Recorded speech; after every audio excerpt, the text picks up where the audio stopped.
بونجور يا حبايبي، بونجور بريمير سيكوندير.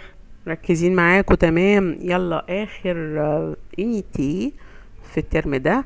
شوية شجاعة بقى عشان نكمل. آه بنتكلم على الاسيد والباز. شوية هتلاقي نفسك عارف حاجات من قبل كده، وفي انفورماسيون كون فا اجوتي. تمام. بنتكلم على الاسيد والباز، اولا من حيث الازاج والبروبريتي، وبعد كده من حيث التيوري اللي فسرتهم او معناهم ازاي اتفسر selon les savants différents. طيب الاسيد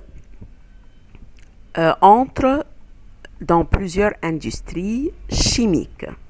طب الاسيد بتخش في ايه؟ الاسيد بتخش في الانجري، الاسمده، الاكسبلوسيف اكيد، الميديكامون، صناعه البلاستيك، الاكوميلاتور. اكوميلاتور دي اللي هي بطاريات العربيه، اسمها اكوميلاتور. تمام. الاسيد بتخش كمان entre dans des produits زي البواسون جازوز. بيخش فيها ايه دي؟ بيخش فيها اسيد كربونيك واسيد فوسفوريك، عشان كده بنقولك ان هي مش من الحاجات المفيدة البواسون جازوز. طيب لي برودوي ليتيي زي الفرomage والياغورت. طيب الليتي دي هيخش فيها انهي اسيد؟ اسيد لاكتيك، بنعلمه لاكتيل بتاع الزبادي وبتاع الفرomage، اسيد لاكتيك. في الاجروم كمان، الاجروم اللي هي الفري اسيد، زي ايه؟ الموالح اللي بنقول عليها موالح، اللي هي السيترون والاورانج والطماط. دول بيخش فيهم الاسيد سيتريك والاسيد اسكوربيك. طيب يعني هو داخل في كالك برودوي او سوان دو برودوي احنا بنعملها، او ليزاجروم او حاجات بتحيط بينا. ده بالنسبة للاسيد. الباز entre dans plusieurs industries chimiques comme quoi. الباز دي اللي هي زي الصابون بالظبط، comme le savon, le détergent artificiel, le médicament, les teintures. وكمان موجودين في quelques produits. Les bases entrent dans des produits comme le savon, la soude, la soude de lessive. ايه الحاجات دي بقى؟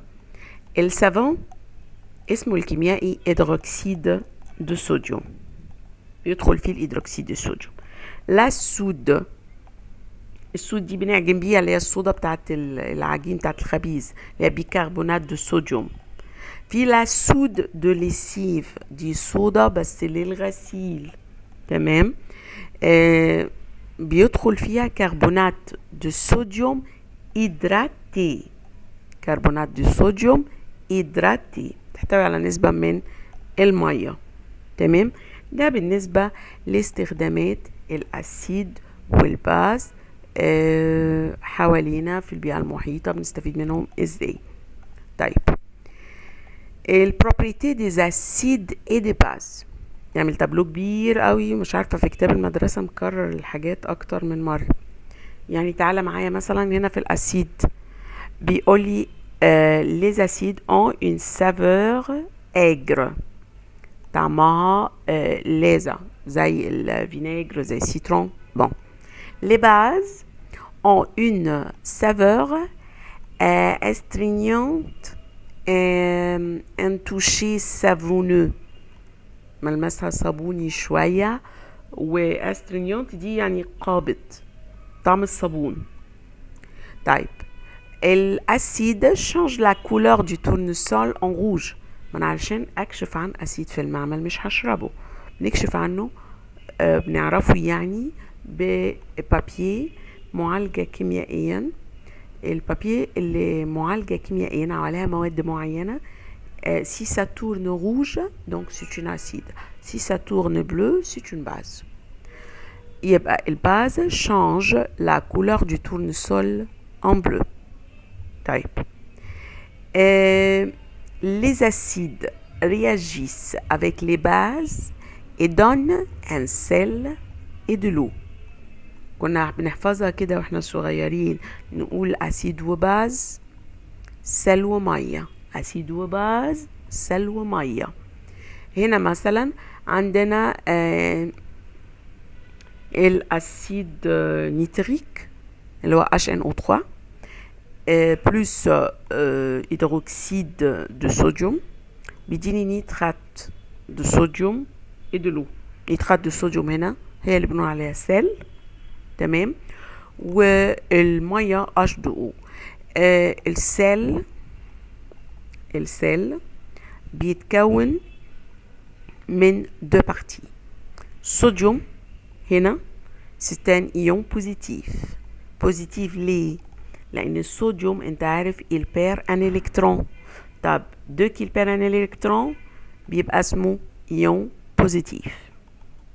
النيترات جانية، فطالما هي جانية يبقى ايون كلها على بعضها كده بتتعامل معاملة الايون النيجاتيف.